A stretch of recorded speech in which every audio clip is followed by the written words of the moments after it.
Don't open that door, wonderful humans. You don't know what's behind there because we're heading into the haunted house. Ah!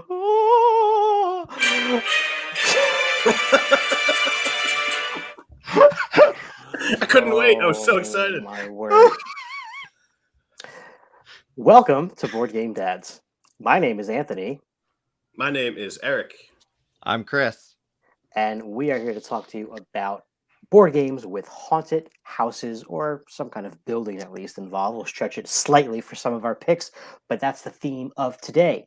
Now, I say today because if you didn't know, we already had a video come out last week that was focusing on board games featuring, I guess, some of the classic Hollywood Universal type monsters. So be sure to check that out.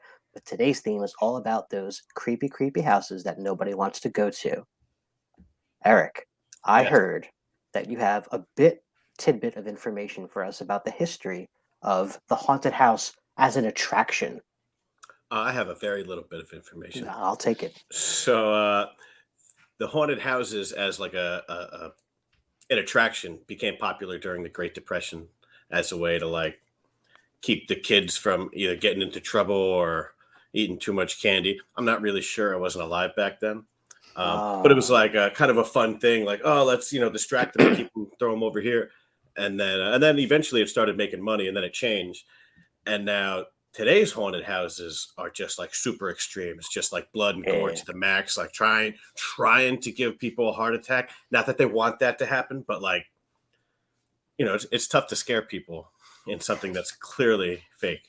it is. It is. I'd say the most immersive that I've gotten are things that are so pitch black that you have no clue how far away you are from any wall or any other person. And that's the only way to really guarantee a big jump scare, I think. The scariest thing for me, there was something like that, and someone jumped out just like a clown. It was the only reason I was scared because I'm Ooh. deathly afraid of clowns. If it wasn't a clown, I would have been fine. They were quite frankly like lucky I didn't hit them. So I'm honestly, I mean, but I will say I'm a fan of like the whole like asylum or whatever it is that they run in something there, and you actually try to do a ghost hunt. That I'm cool with because I think that's neat. But There's a really cool place up in Tuxedo, New York. I think the same grounds that they have the Renaissance Fair on during Halloween season. It's like a haunted type thing. You walk through Right. different attractions and things like that. Eric, you definitely went at least once to that place. I think all of us went a few times. Um, anyway, they had several walk-through things, and it was kind of like there was like escape pods at some point. Like if you had enough, you could like kind of exit this way. But my wife and I went to one down the shore one time a few years back, and it was so much longer than she thought it was going to be. It was like it felt like 15 minutes of a walkthrough thing. It was really long. And similar, Chris, to what you said, she was about to throw some fisticuffs at some of those people because they were like touching her and stuff. Ugh, creepy. yeah, that's not happening now. Anywho, definitely a big part of Halloween, the haunted house, to the point where you've got rides, attractions that are specific to that. Some people even go as far as to decorate their house with some kind of an immersive Oh yeah. experience as well. Um, totally off topic, well, not totally off topic, but I saw pretty cool outside decorations the other day at a house, Chris in Caldwell, that had a bunch of skeletons and things outside, but it was all a Christmas story scene. So it was like a skeleton had his tongue Hmm. frozen on the pole, and Santa Claus was on the roof and stuff like that. It was pretty interesting. But I digress. Anywho, we're going to get into some major picks here. But before that, we usually have some honorable mentions. Sometimes Eric has 3 or 4 or even 5. I suspect he might only have 1 or 2 this time, though. Would you like me to go first, and then you can find out? Sure. All right. So my one honorable mention is a game called Ghostel. It's uh it's a game where you're ghosts and there's a hotel and you're trying to scare all the people out of the hotel and get the most points. And it's cool. It's a cute little game. It's got cool little minis, and there's an expansion out for it. It's actually called the Trick or Treaters expansion. So it's a bunch of kids come trick or treating in the hotel, so it gives it even more of a little bit of Halloween flavor. I don't have the expansion, Hmm. or I'd probably be talking about that in one of the other videos. Is this the one that has the minis that are like different size ghosts that get bigger? Like by No, okay. That's another one. All right, I got it. Chris, you got anything to honorable mention here? This one's hard because I have a lot of games I just haven't played that Yeah. I want to like. I want to play some of the Scooby-Doo ones. I'd like to play 13th. What is it? 13. 13 Dead End Drive. Yeah. Yeah. I will. I mean, I do mention a game like Kill Dr. Lucky, which technically is murder in a house, so it's kind of loosely fits. But I was pretty strict with this topic myself, I have to admit. So that would be a stretch based on what I've actually got picked tonight. But that one really good. I actually like it better than Clue, which I think from a mainstream board game perspective is really a great game. So Yep. That does stand the test of time. My HM is one that I have not played either, although it is in my collection. I was very excited to receive it, and that's because it's based on one of my favorite scary movies of all time, The Shining.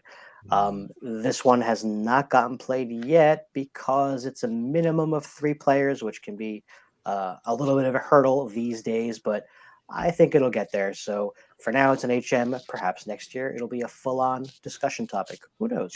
if they make a supernatural board game that's legit good game, not like Monopoly. Right up your alley. Supernatural. Just want to throw this out there that I had one honorable mention. Chris had 3 this time. So if you're keeping tally, I don't think anyone's keeping tally, but no, I don't think you're so. probably still way ahead because yeah, you're on multiple videos. Yeah. All right, friends, are we ready to creep a little bit further into the haunted house and get some major picks going? I'd say. All right, let's investigate. Chris, you are up first. What is your first pick here for haunted house board games? So we got Mysterium to talk about. First and foremost, this is a game that really is not that old. First, I should point that out. This is not a very old game. It's been around. It's a combination. I remember one of the first times I saw it was on Will Wheaton's tabletop, and it was he described it really as like a combination of Dixit and Clue, and it's an accurate depiction, though it's a little bit more fiddly than I'd say either one of those games. Yeah. But this is a great game to get to the table if you've got a good core group that you can play it. And I stress that because I feel like this is a game that gets better on the second play. The first play, I think that anyone plays it, they're going to be trying to figure out, okay, I kind of get this. I think I get this. And then about halfway through, I think the light turns. The one reason that I did make sure to include this visual is I did want to kind of illustrate that you can play this at a varied level of difficulty, which does make it a little bit easier. And I think that's a nice thing to have in a game. But this is a game where you are either the ghost or the median. And what's neat about it is the ghost can't talk, but from the ghost's perspective, you are trying to tell these people who are the suspects and try to figure out that you're trying to remember as the ghost who killed me. I mean, which is a really interesting perspective that when you think about it, you normally don't step into the mind of the ghost. So you have something like this in front of you. It looks like a Dungeons and Dragons kind of shield board in front of you, but you can see 3 slots in this. You've got the people, the place, and the thing. So that's where that Clue comparison accurately comes in. But what these are going to do are going to help you guide the other players who are trying to determine what person they need to pick, what location they need to pick, and then eventually what weapon they need to pick. Now they have to do this over 7 rounds. On that first slide, what you saw was a clock, and that was illustrating the 7 rounds. But the actual board on the table is a little bit different. It's going to have either the people, the weapons, or the locations. So if we actually look at that board, this is an example of the first row, potentially. And these are the people. You'll notice there's little clues on these. So for example, the lady on the top right has a lot of these kind of wheels and ratchets, and there's a clock, so you might be able to drop some hints with the cards to help someone pick that. You've got an angry nun, which is, I think, the best way to describe that one. And so there's a lot of different ways you're going to be able to do it. And in this, you're going to be giving them a card. You are giving them, they're essentially having a vision. And now technically, let me stress this. Technically, I can, on the first round, give more than 1 card to someone, but I like the idea of only 1 because it keeps it consistent. I don't know. It kind of feels like cheating to me in a way to give more than one. You may not like all your cards either as the ghost. That's true. But I think sometimes it depends on how well your clue is being received. I mean, sometimes you have to throw something else out there, but you're right. You don't want to throw something out just because you have it, because then you kind of like make it even more confusing than it should be. No, and you can always also run into the situation where the ghost player just feels like they have no cards that can give any sort of good hints, and so they just dump all their cards on one person, and they yes. give up on that person and get a new hand of cards, and hopefully the next couple people they can put a real one down. Yeah, yeah. One of the downfalls of the game, for sure.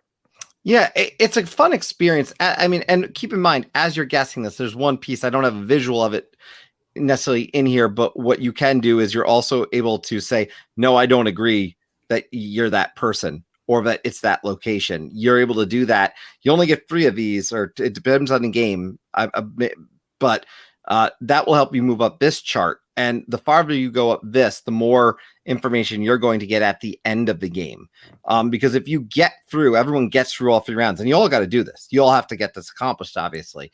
But if you get to that final round, all the cards that remain at this particular point now are going to be down on the table in front of you. And the ghost is going to be picking essentially, okay, that's the guy. That's the lady. That's the one who killed me. And you're going to put 3 cards down, which is going to be the clue. But how much of that information is available to these clairvoyants?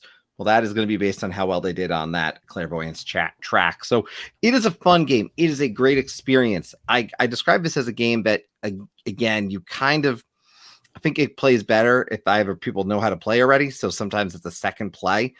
It is a great game, though. And if you can get this to the table even just once or twice a year, I feel like it has a ton of value. In teaching it, it is definitely something that I think some people, especially if they're newer to gaming or they're more of your like family, they may not pick it up quite as quick, as much as I think it's fairly easy to teach, but to kind of grasp the full idea and get through that 7 rounds effectively. I just think a second play is 10 times better of this game. That's my perspective from Yeah, my. I would agree. And plus, with that, it gives you a chance to. I would find that a lot of people, after playing, which the person teaching is probably going to be the ghost Right. character. It's just kind of the way it has to go. But then inevitably someone who was one of the clairvoyants like wants to play again because they want to be the ghost. Yes. Right now, you see how this role works. I want to give the clues now, right? So it definitely lends itself to some replayability. To that end, my one complaint about this game was, and I don't remember if there's the same amount of cards for each category, like if there's X amount of people and weapons and whatever. I felt like I was seeing a lot of the same cards like over and over again. And if you play the game enough, it's kind of like, all right, here's the standard clue for this card, right? Yeah. I'm going to say it again, like I did last time we played. So that's my one complaint. I know there's an expansion that can kind of solve that, I think, a little bit. But I agree, very fun game to get out this time of year. Lights down low, some candles, seance kind of thing, and this is a hit. There's a decent amount of cards, I will say, in there from the guessing perspective, and you can mix them up pretty well. But right, it's like 10 or 12 cards for the people. Okay, I don't have the exact number in front of me, but it definitely can repeat. But I think the clue cards mix up enough as long as you're shuffling them. So that's the one advantage. true. Yeah, I got to play this. I think it was a 6-player game, maximum game, and I was a ghost. And by the very last round, where all the clairvoyants were no longer able to guess, right? They had reached their peak, and it was just this one person who did well that was able to see the last clue. And so he sees the last clue, and he's thinking, and everybody else at the table is like, "No, it's this." They're all telling him what to do, and he, just does his own thing. He's like, "No, I think it's this," and he nailed it. We got it. We won. I was so excited that he didn't listen to all the other idiots. Yeah, I don't know if Gene watches this, but that was Gene, my boy Gene. Good job, Gene. All right, Eric, you are leading us deeper into the scariness here with a quite appropriate game. Okay, the first one I'm going to talk about is The Haunting House. Now, this is a game by Kerry Breitenstein. And my wife and I picked this up at PAX Unplugged back in 2018. We just happened to walk by. We saw them there. It's like a small little publishing company or designer or whatever. And we just started talking, and we bought it along with the 3 expansions. It was pretty cheap. We haven't played with all 3 expansions, but the game is cool. It's different. It's something that you don't really play that much. I can't think of any other games that are quite like that. So it's an action cue game, which I had to look up because I don't know what action cue means. It's basically programmable movement where you're not limited to just movement. So like in these cards right here, some of them say move 1 space, move 3 spaces. Other ones say rotate 180 degrees. And then the white cards are like kind of special cards, and they're all different anyway. But you have like this modular board, and the way the game plays is that everybody has the same deck of cards. And on a turn, they're going to pick first, they're going to take 3 cards at random. And those are the cards they're going to play in like the first phase. And then they're going to get to choose 4 cards for the second phase or something like that. And you're going to be going around, you're going to be moving your character. You're trying to get out of this haunted house, and you're going to be rotating these other rooms 90 degrees, 180 degrees, trying to make it easier for yourself to get out. Also trying to make it more difficult for somebody else to get out. And it's really cool. It's really interesting. And it kind of feels like you're in this haunted house maze where everything keeps moving and you don't know what's happening, and you're trying to get out of here and you're about to win. You run 3 spaces, and then right before you do that, somebody else turns that last room and you run into a dead end. So it's a really cool game. It can get kind of long. So they suggest to remove some of the white cards so that it's just, it's not as much like really messing with people, just a little bit of that. So once you use the white cards each once, done. But that's it. I mean, that's basically the game. And like I said, it's simple enough that we get it to the table every year, every October. Yeah, it's definitely worth it. I played this one with you guys, and to that point, I see where it can drag on a little bit. It's almost similar to like a game of chess where you get down and both players have like 2-3 pieces left, even less maybe, and it's just a bunch of this chase. I'll go there, left, right, this, that, blah, blah, blah, because there's a lot of that rotating thing. So it's like, all right, I'm not going to let you get here. Like 3 moves later, here you are again. Zoop, do it again. So I enjoyed this one though. I'm glad you brought this up. I like the idea. It looks like a fun game that it looks fairly easy to teach, programmable, like some of the other, like if you go back to when we talk about pirate games, I had a programmable pirate game which had a similar kind of mechanism in the sense of the programming piece itself. And so I think that's actually a really easy thing to teach as a whole. So it's not so easy to actually do sometimes. No, like, I'm going to do this, this, and this, and then on the first turn, somebody turns you around. You're like, all right, now I'm done. But the concept is easy to teach. I think that's the cool thing about it, is to master. It's a whole different thing, and you don't really ever master because I can't control what Eric or Anthony is going to do. So I do like that. I can't understand the length, but it depends what you're sitting down for. Are you sitting down for a half-hour game? Or are you sitting down for an hour game? If I could imagine after a while, if you keep getting stuck in a dead end, that would get annoying. But I like the concept a lot. So I forgot to mention this. This game is about 45 minutes, and it plays 2 to 6, and it's for ages 10 and up. So, like, again, the rules aren't that complex. You can play it with a younger child, and they would understand. But there is a little, because again, you're messing with everybody else's stuff. There's some take that in this game. So if like you're playing with somebody who doesn't want that, maybe don't play this game with them.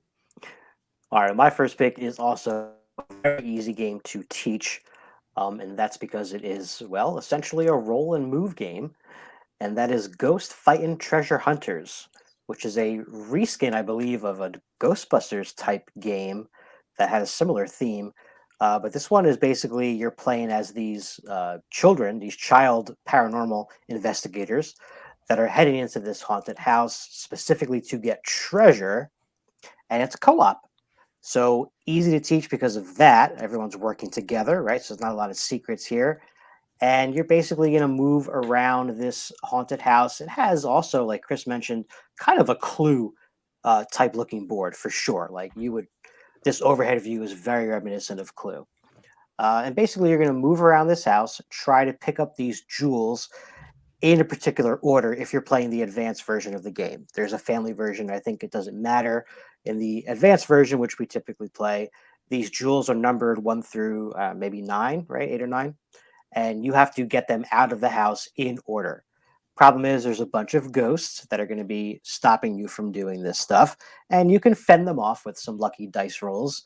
But sometimes the room gets so haunted that you get one of these big baddies that are definitely a little harder to get rid of, where you got to team up and get more than one player in one room to roll some extra dice to defeat them. That is pretty much the extent of this game. You just roll to move, and then you flip a card to do bad stuff. The card's going to tell you where to add ghosts into the house, into specific rooms. And again, you just have to keep an eye on how many ghosts are in each room before they get super haunted. When there's a bunch of those big red guys, I don't know, I think maybe 5 or 6 total. That's how you lose the game. And you would win if you get all the jewels out of the house in numerical order. Eric, this is one that we have had success with over Zoom. Oh yeah, pretty easy to do remotely. yeah. We'll be doing this real soon too. Yeah, I love this game. This is one of my. It's cooperative. It's got great artwork. And you can play with kids, and it's got very, very, very simple rules. Mm-hmm. You go in here, maybe you roll a die to kill a ghost. Otherwise, you pick up the thing. You got to get it out, and that's it. But it's not easy because, for a kids game, we've played this. We've lost this before. Oh, and yeah. Not even just playing the advanced version, just like the regular version. We have definitely lost. So it's not simple, or it's not easy, but it's simple. And I love that. I love being able to just play a game and not have to look stuff up and enjoy myself. It's scalable is the way I describe this, because you can set this for a lower level with younger kids playing. We did this at the board game club at the library that I was at the time I was running, and it was October. So this was one of the games we put out. It was a hit with the kids. They loved the ghosts too. Of course, they wanted to play with the ghosts, but it also can be more challenging because you can get the expansion to this. I know, which ups the difficulty. Well, the other thing yeah. One of them is very difficult, and I don't have the other one. Well, I didn't know there was 2. I know of one. I know of the cellar one. Yeah, the creepy cellar. I believe there's another one. I'm sorry I interrupt you. You keep talking. I'm gonna look up and see what the other one is. Well, I will say this. The other thing that stands out to me in this is, you were talking about the flipping in the cards, Anthony. One of the ones that is almost the worst to see when it's like fairly early in. You're like, all right, we can go through. We know we're not going to get this place again, and then you get the card to say reshuffle the deck. Like, no. Yep. Because I know people sometimes hear, oh, roll to move. I don't like roll to move. But one, it's designed to play with kids first and foremost, but it really is challenging. And the roll to move, honestly, that you do get rewarded when you roll with a 6, I believe. Yeah. So like, it's not like, so it's a lot of fun, and it is something, as you guys both mentioned, you can lose at the most basic level. Yeah. But I cannot help but talk about the fact that the piece slotting right into the character's backpack is so fun, but there's only room for one, and there's only room for one for a reason. Yeah. Because that's such a cool detail. That's like not necessary, but makes the game that much more awesome. Yes. The other expansion, the one that we have, is called the Ghost Fight and Treasure Hunters expansion pack. Okay. So my understanding is that expansion pack has some of the stuff from the bigger one. If I read it right, I'd have to double check now. I believe they took some of the ideas from the expansion pack and put them into the cellar thing. Cool. Which adds a ghost that you can't beat. I can definitely see how that one would be difficult. Because so is this one. Yeah, but great components. It's so much fun to play with these pieces. Even when it's not your turn, you put the little ghosts on your fingers and they're moving around. It's a blast. All right, Chris, we're moving on to a much creepier, less family-friendly game for sure in your second pick here.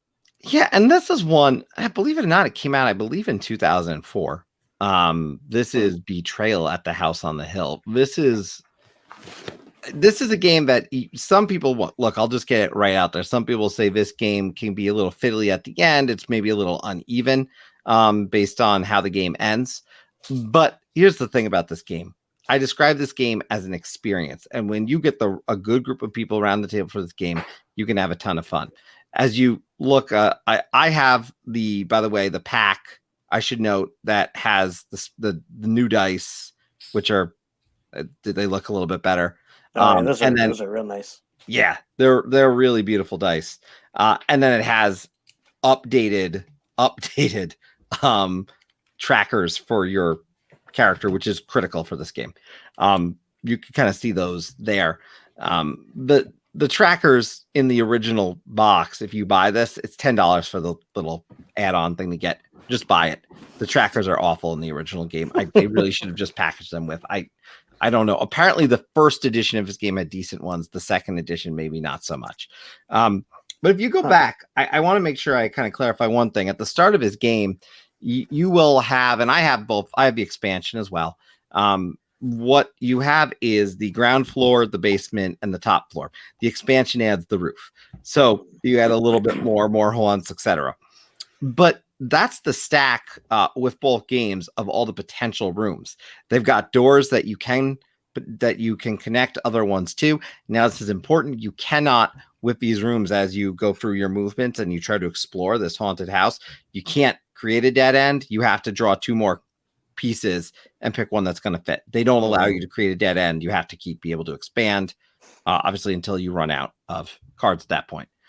But as you talk about this game, this is split into 2 parts. You go through and you're collecting stuff. You go into rooms. You end your turn with a roll of 6 dice, and you have to get a lower number than on what you're going to see now are a bunch of different cards, but they're these omens. And every once in a while, you're going to get an omen, and the omen can be something really helpful for you. You see some examples here that be it, say, the dog in the particular case. I clearly shifted these, but when it comes down to it, say you got the dog. Well, now there's 1 omen card. When you're rolling the dice, you have to get a number that is essentially more than or less than the number of omen cards. So it's really hard with the dice to do that until a bunch of omen cards are out on the table. There are 3 types of card events: omen and event, omen, and item. Events introduce dice rolls where you have to do like a sanity check, because if you look at these things, I believe I've got on the next one, you've got a bunch of things that you have to control: your speed, your might, your sanity, and your knowledge. And it is fun because these can go up, they can go down. And in the second part of this game, which we'll get to in a moment, not quite yet, you actually are going to have a traitor. And it's going to be revealed who the traitor is. You never know who the traitor is going to be. You don't know. You could be the traitor. I want to talk about Zoe for a segment, though, just for a quick moment, because the reason I picked Zoe is I played this at work with my colleagues over a work lunch one day. And we did, and I do this ever since, we created backstories for our characters and role played them throughout. I highly recommend, if you play this, you create a fun backstory outside of the information on it. At the time, I didn't have these ones. This made it so much for fun. My one coworker picked Zoe, and I just remember her diving into this character, and it was so fun. So I picked Zoe for that reason.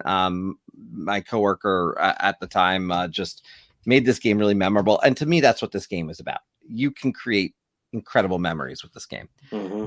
If you do look ahead, what does happen, though, is a haunt will be revealed when that dice roll does not go the way you want at the end. You're going to have a chart where you say, okay, it occurs in this room and with this item. Okay, this is it. It's time for the haunt. What one are we going to do? And you're going to have a book of secrets or a traitor's tome. Now, I'm going to go through as the traitor. If I'm the traitor, it's going to tell us who the traitor is going to be. It could be based on an item. It could be based on something else. Or we're looking as a group at the secrets of survival. So the challenge with this, and this is what I bring up, is that sometimes the haunts can be a little uneven. So you do need to be a good reader in this case. You can't just do this for a 7-8-year-old, because if they became a traitor, they couldn't just figure out what they have to do. But there's a lot of different stories here. Between the 2 games with the expansion included, there's 100 different haunts.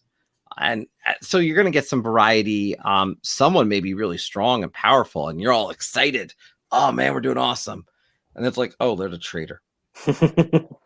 Yeah, because you're exploring the house and gathering all these items, like you say. So, like, you're like, oh, great, our teammate has, 2 rifles and a machete, and then all of a sudden they become possessed, and you're like, oh no, that possessed person has 2 rifles and a machete. Yeah, it can make for some chaos. It is a fun experience. So, like I said, to me, this is the haunts even not being perfect. I'm sorry, it's still a game that I will forever have, and you couldn't take this game out of my collection. I've played this game a few times, and it is a amazing idea. But I've got a few knocks, and you've already touched on a couple of them. If you're a new player to board gaming and they're like, oh, yeah, come play this. It's real easy. And then all of a sudden, boom, you're the trader. Take this book, go in the other room, read it, come back. Like that sucks. And that's a situation that has happened before. Also, I've played this before, and then I became the trader. And through something, I fell into the basement through like a hole. And I couldn't get out of the basement. I'm the only one in there, and I have to go and I don't know, haunt everybody or hurt everybody. And they're all upstairs, and I just got to roam around looking for a staircase, and it just wasn't a good fit. And because of all these different haunts and all these different stories, there's going to be a lot of questions. There's going to be a lot of reading between the lines, and you're just not going to be able to find it all when you go on BGG, because that's where I go when I have a question. If I can't find it in the rule book or if it's not clear, I go on BGG. And something like this where I now have to go there, look through the forum, look for this exact specific story, right, and this exact question, and I'm not just going to ask it and then, hope somebody answers in the next 5 minutes, because that's not going to happen. Right. You offer a fair point on the new player, because I don't think I would interest someone who just doesn't play games. I'm glad you mentioned it, because I don't think I would. I think they have to be somewhat of have some basics of gaming, and it's not something I would play with my family. No, they'd be like, what the hell are we doing? And the haunts can, as I said, sometimes be a little wonky. But I like I said, for me, I still go back to the experience, but that can be the annoying experience that you get in the haunt. It could be, I do think I've heard people say I had 3/4 of a good game. And so, but I think this game also drove the creation of a lot of really creative ideas too. So I think the game is also an inspiration for quite a few great games out there. Oh, I mean, I love those narrative choice storytelling games. Like Tales of the Arabian Nights, one of my favorite games, and that's not the same, but it's similar. You get to make your own choices and do stuff. Not that this is the same, but it's still storytelling, and that's a favorite game mechanism of mine. This one, it didn't cut it for me. And it's also now it doesn't play for two, right? And most of the game, if I'm going to buy a game, it's got to play for two, so I can play with my wife. Otherwise, it's just going to sit there during a pandemic. When are we going to have a pandemic? But yeah, it's fun. I'm not going to turn it down. I think I would rather play Betrayal at Baldur's Gate, just because I feel like they've been able to address some of the problems that they had with the first edition of Betrayal or at House on the Hill, and sort of make this one maybe a little bit more smooth and streamlined with less hiccups. I have not played that one either, for the record. So it's one I probably should put on the playlist to see how they did that, because I'm sure they learned quite a few from this one.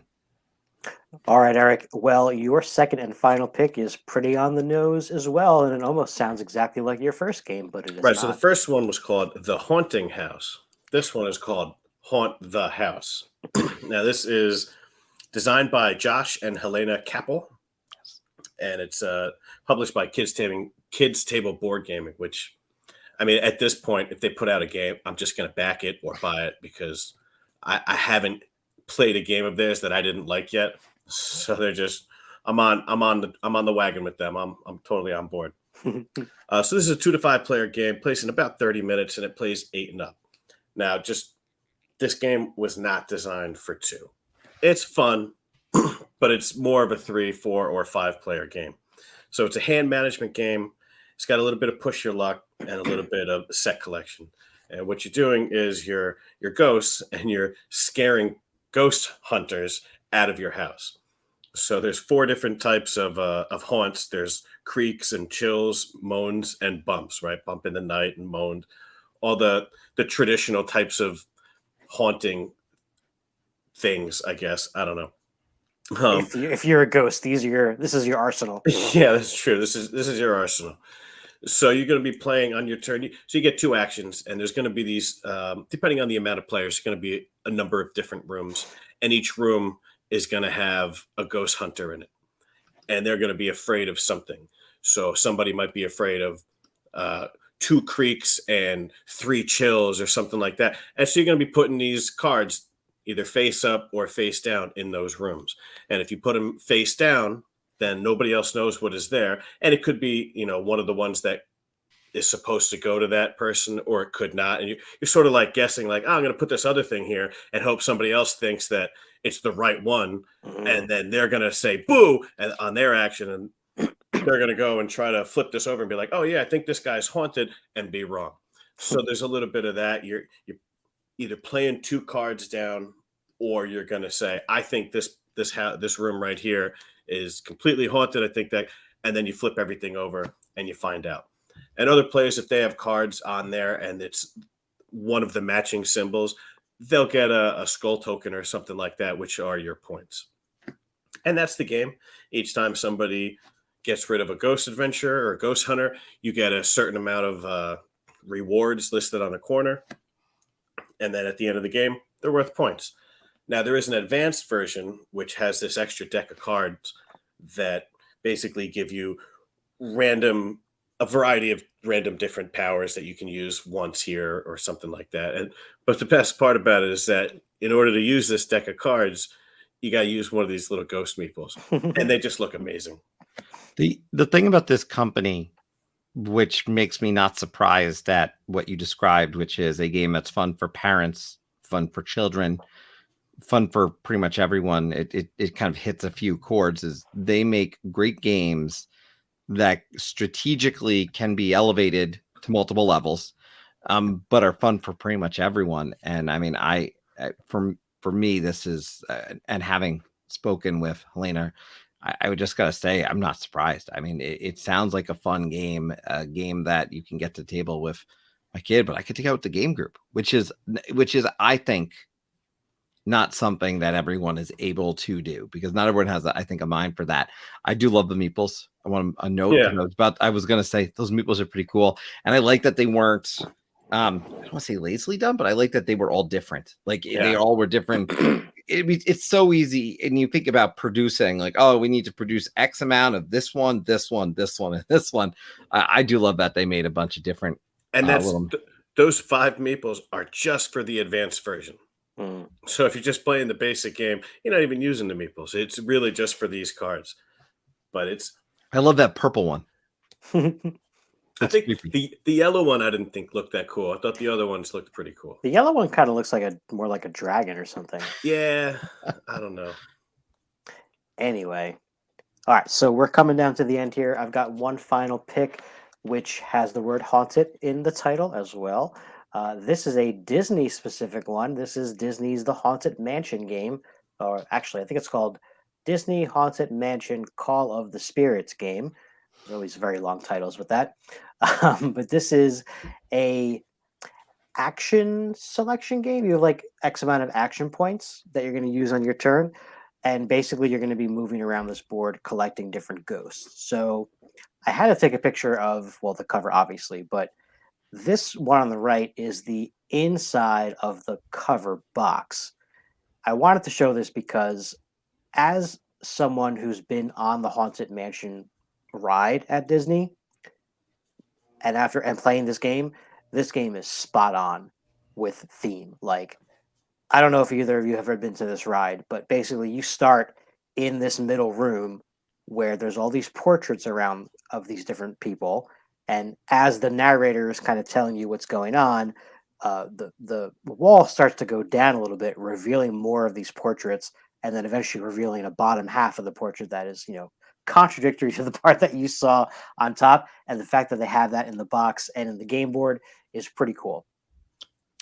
At its core, this is a set collection game, which I love. You're going to be collecting different types of ghosts that'll score in different ways. I'm not going to go through all of them, but for an example, there's ghosts that are dancing together, couples, and if you have only one of them, you get no points, but if you make 2 together, you get 7 points. That's thematic because there is a part of this attraction where you're in the ride and you get to this like ghost ballroom where everybody's dancing.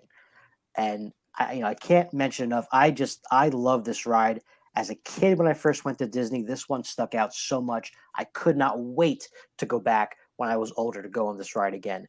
It had one of the coolest pieces of technology that is probably outdated now, but back in the day, you were riding this little 2-3-seater cart, and at some point you faced a mirror, and there was a projection where there was literally a ghost in the cart with you, and it was just the most off the wall thing. It was so cool. Oh, that's cool. Yeah, it was really cool. And the artwork in the game really, really matches the ride so well. So the different types of ghosts, again, I mentioned there's like dancers, there's like the leaders one, there's like a tea party, there's those portraits that I talked about. And then the other thing is that the bad part is there's these hitchhiking ghosts, the 3 characters you see on the cover of the box. They're bad because when they move into a spot that you're in, you're going to take one of these haunt cards, which have values of 1, 2, or 3. So besides collecting the ghosts that are good to score points, these haunt cards are bad. At the end of the game, everyone's going to add up all their haunt value, and the person with the highest value must discard their largest set of ghosts. Ooh. So it's kind of brutal. Does but that change in a 2-player game? I don't think so, but I'm not positive. I have not played this with 2. Ouch. That is a really brutal call, but the thing I think of is I think of that ride, and I know it was projecting you as a ghost in the mirror when I went on it. It was something along those lines, like Yeah. I think it was you, or it was like one of the people became a ghost.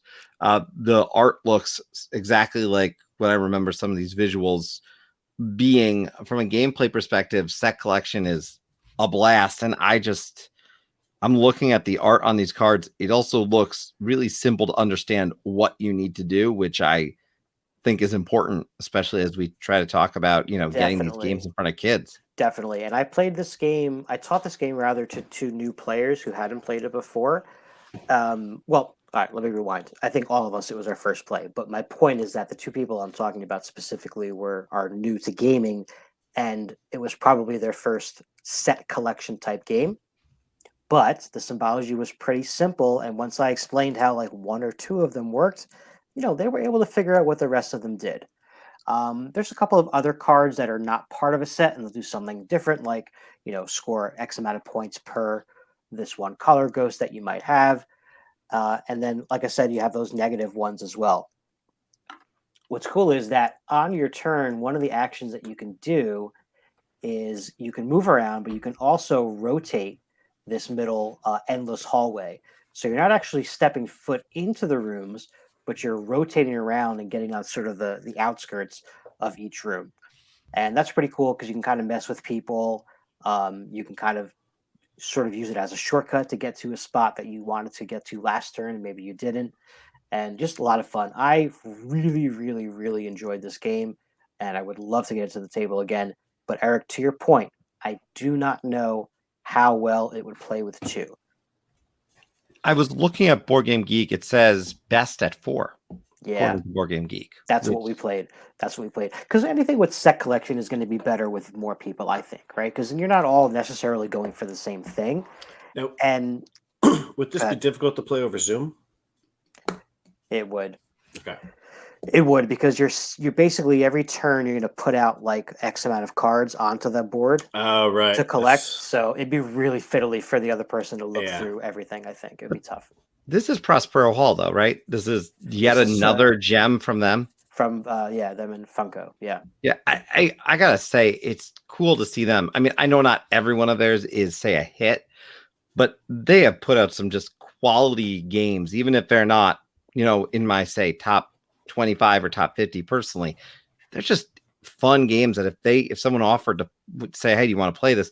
Like what you just described, you say, hey, do you want to try it out? Yeah, let's do it. And that's, I don't know, it's been impressive. They came, you think about it, when they first started making games, I mean, I feel like some people like, yeah, Funko, whatever, making games, but they've killed it.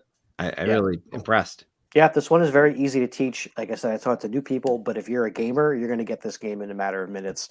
It's really not that complicated and has just enough variability, right? Like, so there's, I think, 5 actions you can do on your turn. There's move and collect ghosts, which are the basic ones. But what I didn't mention is you can also duel in this game. And what that means is if you are in the same room as another player, you can try to steal one of the ghost cards that they've already collected. And so you do that with this little bidding thing. Let me show you right here, actually. So if you're dueling someone, you get this little dial, and you're going to change it to 1, 2, or 3, or 0, I should say. Secretly, right? So both people are going to do that. And what this number represents is the highest number revealed is going to win the duel and get that card. But you also have to take that number of those negative cards, regardless of if you win this bet or not. So if both people, if one person bets 3 and one person bets 2, no matter who wins, 3's going to win. The other person's still going to take 2 cards, bad cards, and the other person going to take 3 bad cards. You don't have to be the least amount of bad cards. You just have to not be last. It's the whole, I don't have to be faster than the bear. I just have to be faster than you kind of thing. It's interesting. It sounds like from the description between that and the other stuff, plenty of take that built into the. I'm still. It's just enough. Yeah, I would love to see. I would love to see and actually experience, not necessarily experience personally, but I'd like to see how that happens when someone loses at the end and what that does for a point difference, because that's the one thing. Like if I always saw, and I played this 5 times, so the person always lost because they got that one thing, but if it's balanced, that is a neat little thing that could be the game changer between second and first, which is not a bad thing. What I do like, if you only have one more haunt card than the other person, then it's been a pretty balanced game up until then, right? It's not like you're going crazy and doing all this extra stuff to get you just won by 1, or you lost by 1, yet now you lose the most possible points you could get from any of the cards you took.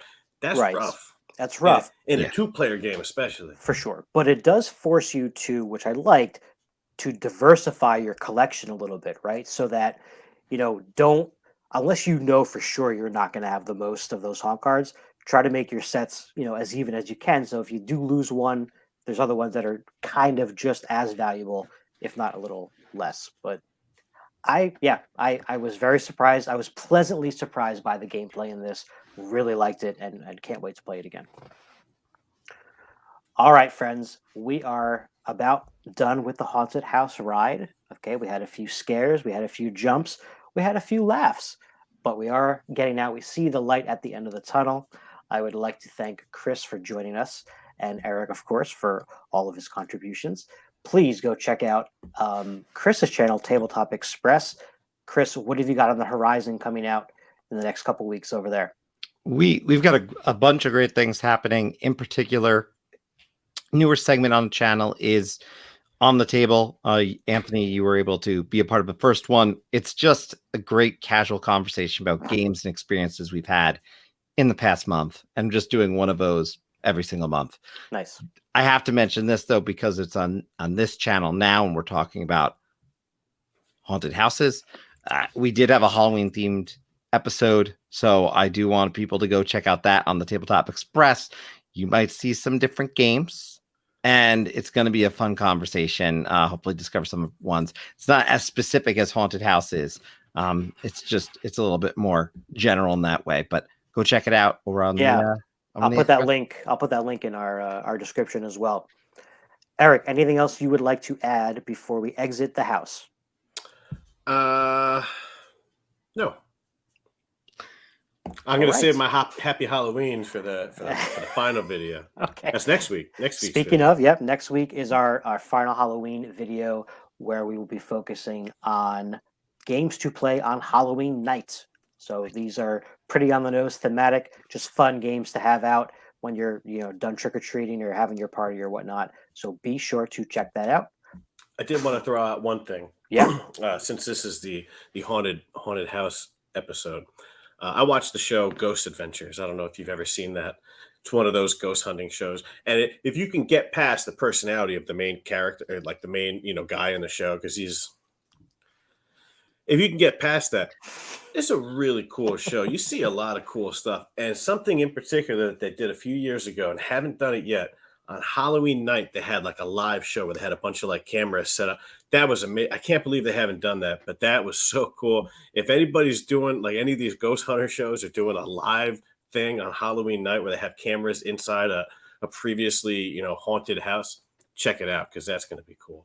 Didn't they do that from the place in Cedar Grove one time, from the hospital? I don't think that was live. He has like a museum. So the main character has like his own museum of like haunted artifacts that he's collected, and so that's where they did like the live show. Oh, okay, okay, But okay. yeah, it was cool watching like like just a video camera of just a doll, right, and just staring at it for like 20 minutes, and all of a sudden I saw something fly through the screen. Like it's cool because like it could be a bug, and that, but like you saw something actually happened. Yep, something was there. Yep. All right, folks, that's it. Don't stay up too late, and we will see you next week. Goodbye, wonderful humans. See you.